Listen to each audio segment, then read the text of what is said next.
How to handle the pressure of consistent high performance. Today's jobs, we all are aware, they are highly demanding. And when it comes to jobs with higher responsibility, we know they are more demanding, right? For mid career professionals, this is usually a confusion when they enter into the mid career professionals, whether growing in the corporate industry is a gift or a curse, right? Have you felt it? Because I felt this when I was in my mid careers. I remember, like, for the first 10 years, I was happy and there were challenges in the career, but I was able to navigate them somehow. But when I entered into my mid career, there were high demand. Like, there was always this pressure of meeting the expectations. There was always this pressure of having this consistent high performance, right? And this is something that I felt, and I realized that it was very challenging for me to understand how do I do this, right? How do I actually be consistent in my high performance and not feel the pressure? How do I grow in my career and get success? And how do I not actually burn out or feel the stress and go into the negative or not being happy and still be able to be consistent and get that, right? So if this is one of the challenge that you are facing, then let me tell you, in this video I'm going to share with you 7 steps, right? The 7 steps which can help you to handle the pressure of high consistent performance. So are you ready to deep dive into those 7 steps which can help you to stay a high performance player, right? High performer who is consistent and also happy, right? So how do you handle that pressure? 7 steps. Let's understand these steps. Step number 1 is self awareness. It's always important for you to become self aware of yourself.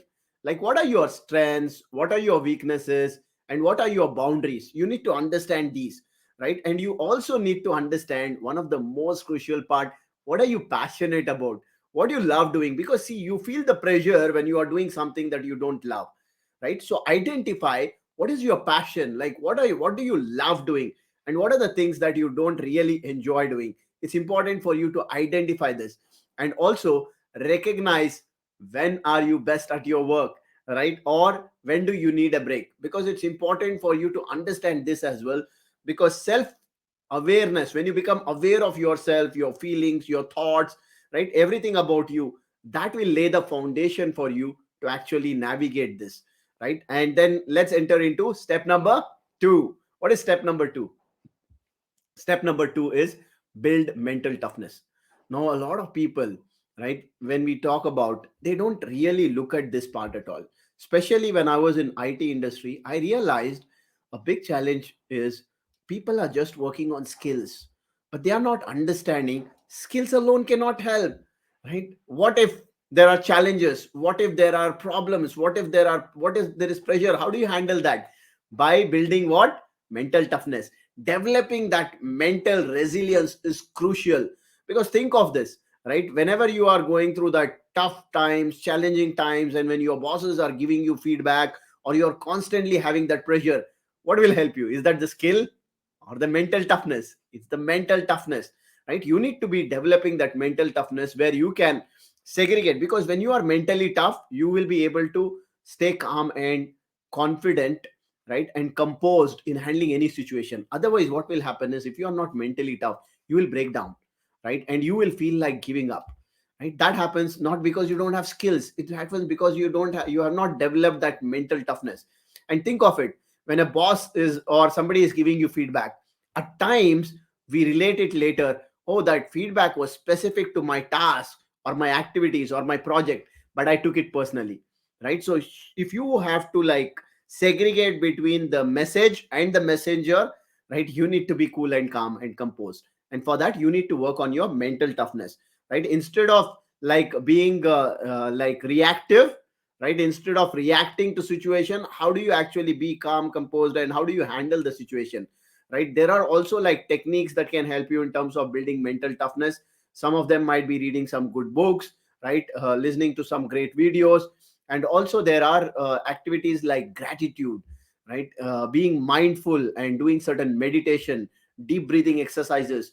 All of these are the ones which will help you to stay grounded, stay centered, and also stay peaceful in terms of how do you handle situations. So that's step number 2, building mental toughness. Then step number 3 is Set realistic expectations. Yes, my dear friends, set realistic expectations, right? It's okay to have good big goals, it's okay to push your boundaries, but you need to set realistic expectations. It's very important there, right? Because there would be people who'd come to you, right? It might be your bosses, it might be your stakeholders, it might be your clients, coming up with expectations which are not practical. I'm sure you would have gone through this. And what do? When we just say yes and we take it, right, then we push ourselves into situations because we have not set the realistic expectations. So it's important for you to actually talk about this and talk about what is feasible, what is practically feasible, possible, right? Talking about this, communicating in the right way, it's important. Otherwise what will happen is, if you take up this, and first thing is you build a lot of pressure because you have to deliver it while you know it's not practically possible. The second thing is, when you are not delivering it, that means you are not giving the results that are expected from them. And the third thing is, there is a relationship gap that happens when you are not able to meet the expectations, and there are potential conflicts, misunderstanding that happen between you and your boss or your stakeholders and your clients, because you have not set that clear expectations. And in this setting the clear expectations, one thing that you need to learn is, learn to say no. You don't have to say yes for everything. You need to learn to say no, because this will help you to maintain that balance, right? The work that you are doing, in terms of balancing that, and also being able to deliver quality work. Think of it. When you just set clear expectations, then you can focus on it and deliver quality work. But if you are like saying yes to everything, and then you are putting unnecessary pressure on yourself, while you know that it is not practically possible, right? So that's step number 3. Step number 4, stay updated. This is something by default. If you are in the IT industry, if you are in your mid careers, it's very important for you to stay relevant and updated. You need to be aware of what is happening in your industry, what is trending, right? What is moving out, what is obsolete now, what is trending. You need to be aware. How do you be aware of this? You can start reading some books, right? You can pick up some courses. You can actually start connecting in different events, right? You can go to tech summits, you can attend certain webinars, workshops, right? You can read LinkedIn articles, blogs, right? So these are some of the things that you can do to stay updated. But staying updated is staying relevant, because if you are not updated and relevant, then you will become obsolete, right? So that's why it's important, the step number 4, to stay updated. Step number 5 is prioritize and delegate. Now we all know one thing, that we all have how many hours in a day? Each and every one of us, right? Whether you are a manager, senior manager, director, CEO, or whatever you are, right? Whichever position you hold, each and every one of us have 24 hours in a day, right? So it's not about getting more time, it's about prioritizing and delegating. See, you need to understand what is of high priority and what is of least priority, what is not of the priority that you need to look at. And you also need to understand what is something where you need to be directly involved and what is something that can be delegated. Because when you are growing as a leader, you need to learn to delegate. You can't keep doing everything, you can't be present in every place, right? So that's something you need to learn, where you can first of all recognize your strengths, in terms of what are my strengths, what am I good at, like I can do fast, quick, and something that is value added work that I need to do, right? So understand that, realize your strengths and the value added work, and focus on that, right? And the next thing is distinguish between urgent and important. You need to be able to distinguish what is urgent and important, what is urgent and not so important, right? What is not urgent, not important, what is not urgent, like still important. You need to understand this, right? And if you recall, there is this one framework that is available already, which can help you doing this, right? It's called as Eisenhower box, right? You must have seen this urgent important matrix. Even if you search in Google, you will find this urgent important matrix, where it's divided into 4 quadrants, and you understand between urgent, not important, so that you can categorize the task and see what is the thing that you need to do, whether you need to delegate it, whether you need to do it, or whether you need to delete that task, right? That's important. And then also, like, empowering your team. See, when you are delegating tasks, that means what are you doing? You are empowering your team. As a leader, you need to empower your team. How do you empower your team? You give them more responsibilities, you give them more quality work, right? Whatever you are doing, if you start delegating certain things, they also feel appreciated. They also feel that there are more responsibilities coming to them, which is going to give them more opportunities to grow. So empower your team by delegating tasks where you don't have to be involved, right? Maybe you can review if required over a period of time, but you don't have to be involved completely in doing that task. So that's empowering your team. And then also having clear communication. When you are delegating, one of the thing is important, most important, is you need to clearly communicate, right? Whatever your task you're delegating, what needs to be done, right? In what time period it needs to be done, how it needs to be done, all these things needs to be communicated very clearly. Otherwise you delegate and then you will again struggle, right? So you should be able to delegate it correctly in terms of communicating with the right expectations, right timelines and everything, so that your team can actually take up those tasks and help you there, right? That's your point number 5. What is step number 6? Step number 6 is seek a mentor.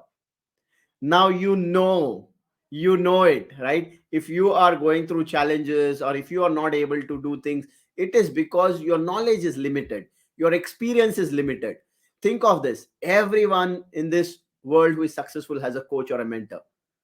Now if you are in IT, non-IT, it does not matter. Like, I see a lot of IT professionals, they think, how can a mentor help me if he or she is not technically sound as me?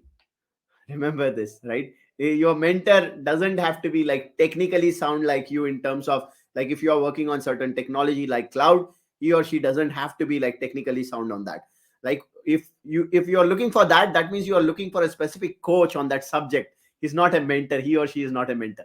A mentor is someone who has walked the path, who has the experience. Like, I was there in the IT world for about 17 plus years. I have navigated different paths, right, where I understand the challenges, and I talk a lot from the practical experience.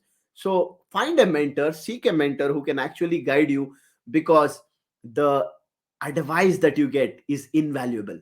It can save you a lot of time, right? It can fast track your journey, and a mentor with their experience, they can share with you how exactly step by step process you need to follow, so that you can do it in the most effective way, right? That's your step number 6. What is step number 7? Step number 7, my dear friends, is maintaining work life balance. It's important for you to strike that balance in terms of understanding, right, that when you are taking too much in your plate, when you are trying to become a hero, right? Some people try to become this hero. They know that's their boundary is certain thing, right? They can stretch only at a certain extent. And let me tell you one more thing: life is not just to work, work, work, work, work and die. Life is to also celebrate, life is to also enjoy, life is also to look at different aspects, right? Your body, who needs to take care of it? You, right? You can't say I'm working for 14, 16, 18 hours and I'm not going to treat my body well. Because if you don't treat your body well, your body will not treat you well, right? You cannot become a high performer if you're not taking care of your body, in terms of mental wellness, in terms of physical exercises, right, in terms of the right diet. So that's where you need to be able to strike that balance, maintain that work life balance, where you are taking care of your health as well. And it's very important, where I see a lot of professionals don't understand this me time, right? Treat yourself, give yourself some time, right? You might be giving time to your bosses, your team members, your peers, right, your clients, but you need time also, right? You need your own time. Gives yourself time, which is nothing but me time, where you are only with yourself, right? Where you can feel cool, calm, composed, where you can feel like you can actually reflect back on things, right? And then also take vacations. Because when you take a vacation, when you give a break to yourself, that's when you come with more energy, right? It's not like when you go on vacation, right? It's not like you will lose the momentum, but you will come with more energy, more ideas.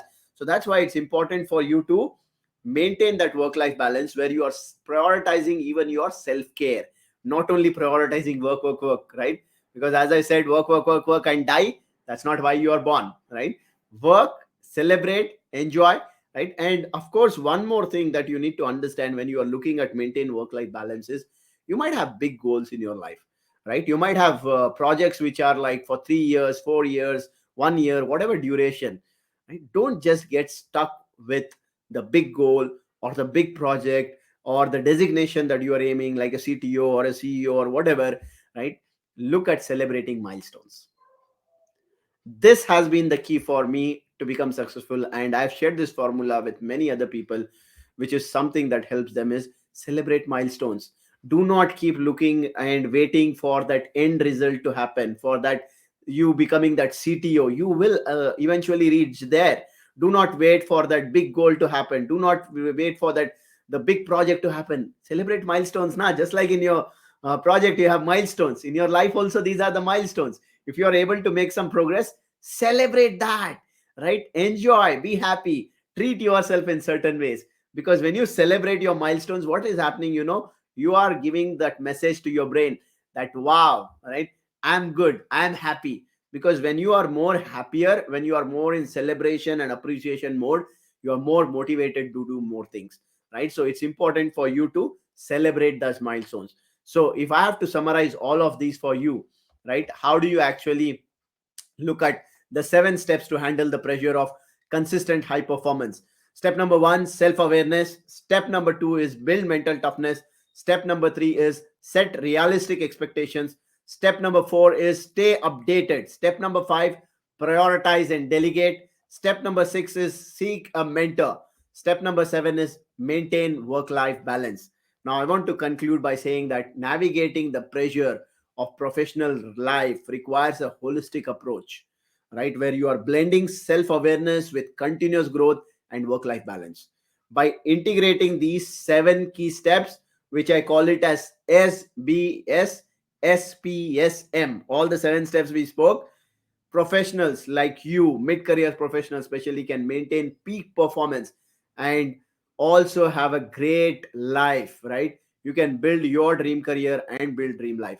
So if you think this is important and this has been helpful to you, do follow me, because I'm Fatah Khan, a mid career transformation coach on a mission to transform 10 million lives by helping mid career professionals to transform into legendary leaders, where they are able to build their authority and personal brand and create an impact in their industry. Right? So, with that, thank you so much for watching, and do share this with others so that others can also get benefit and value from here.